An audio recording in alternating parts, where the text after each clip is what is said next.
Hello everybody, it's Maikito, and as always I'm going to start by talking about yesterday's picks. The only miss that I had as far as player props was Grimaldo over 1.5 shots. I did say in the video that if he didn't shoot, it'd be because he was a playmaker and they were losing, so instead of shooting he was just crossing the ball the whole time. He didn't even take one. I had Frimpong didn't start, so that one DMP'd. I had Cody Gakpo over 2 shots, he hit. That one hit pretty easily. I had Lukaku over 2.5 shots. That one hit within like the first half, I believe. He already had 2 shots within like the first 10-15 minutes, so that one was pretty easy. And it has Salai over 2.5 shots. That one also hit really easily. I said he was gonna shoot. He's a shooter, so I went 3 for 4 overall on those picks without counting the one that DMP'd. And then when it came to the money line, I went 2 for 3. Leverkusen really underestimated Karabakh away from home. They didn't play a couple of their starters, and they started losing 2-0. They ended up tying the game. I had them to win. They had a chance at the very end of the game. Back post shot. Frimpong came off the bench, and he had a last-minute chance with a back post header, and he missed it off target. That was their chance to win. They should have won that one, but they underestimated Karabakh. So I'm not too frustrated or mad about that. It's not like they did play bad, but once they picked it up, they almost won. I had Milan to win. Milan easily won. And then I had Marseille to win or draw. They destroyed Villarreal 4-0 at home. I also said if you wanted plus money, you could have taken just a normal money line, and that one also hit. So 3 for 4 on player picks and 2 for 3 on money line picks. So pretty good. And before y'all say anything about how I got those pictures for the players that went over, even though I couldn't bet, people in the Discord put pictures of them winning money using my picks. I know a guy, I'm not going to put the picture just in case. I didn't ask the guy if I could post it, but there was a guy that put 4 of the picks together, including the Frimpong one that DMP'd, and made $270.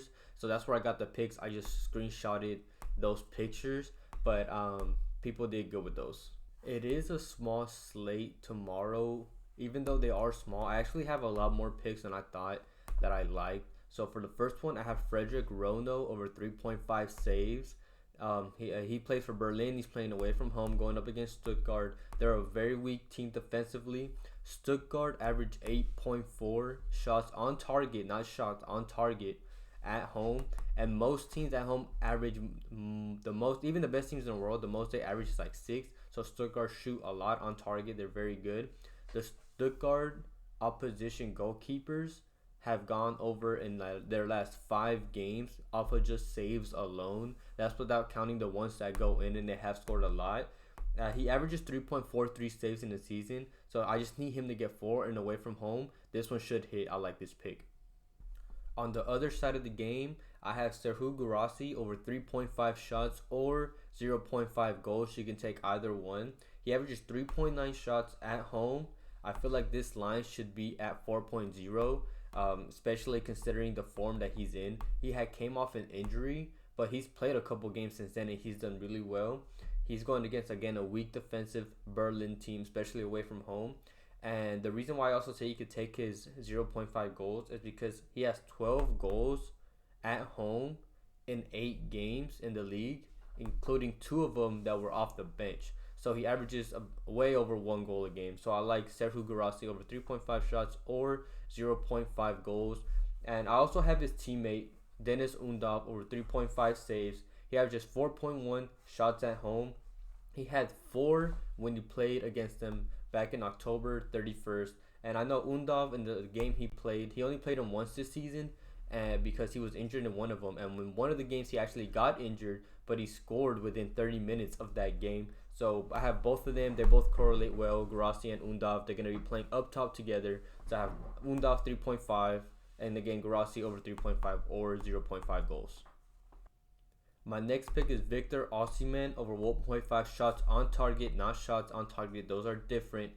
Shots on target are shots that are pretty much either saved by the goalie or blocked off the line on the goal by the defender. He's going against Torino. He's playing at home. He averages 2 shots on target at home. His line is at 4, at least on Underdog. I believe prizepicks has him at 3.5, so you can take his shots at 3.5. But on Underdog, his line is at 4, And if he gets 4 shots that for him to just push, I feel confident that 2 of those at least will be on target. He's playing an average Torino defense away from home. They're good defensively at home, but away they're more of like an average side. And he played them last season away from home and had 3 shots on target. So Osimhen over 1.5 shots on target should be pretty good. My next pick is Robert Lewandowski over 3.5 shots. He's playing at home for Barcelona, going up against Mallorca. He averages 3.7 shots at home compared to just 2.1 away from home. So there's a big gap when it comes to him shooting at home compared to away. It's a weak Mallorca defense, and especially away from home, Mallorca play 5 defenders. Most teams play 3 or 4, but Mallorca is going to play 5. They're going to sit back the whole time because they know when it comes offensively, they're not going to be able to match Barcelona. They're going to sit back and try to absorb their attack the whole time and maybe try to hit them off the counter. He went over against them in both games he played them last season. So at 3.5, especially at home. There's another one that I feel like should be at 4, but at 3.5, you're getting really good value. I like Lewandowski over 3.5 shots. My next pick is Lewandowski's teammate Ilkay Gundogan over 3.0 chances created. He averages 3.9 at home. He's gone over in 5 out of 5 home games so far this season.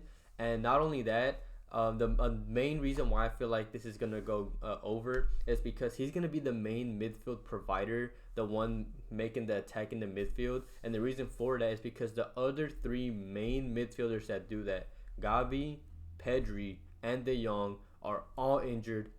He's going to be playing most likely next to Christensen, who is going to be a defensive one, and Fermin Lopez, who's a young player. So Gundogan is going to have to be the main provider for the team. He already goes over this mark at home and over 5 out of 5 at home. Especially with the injuries in the team, they're going to be relying on him to be making the passes for the team. So I really like Gundogan over 3.0 chances created.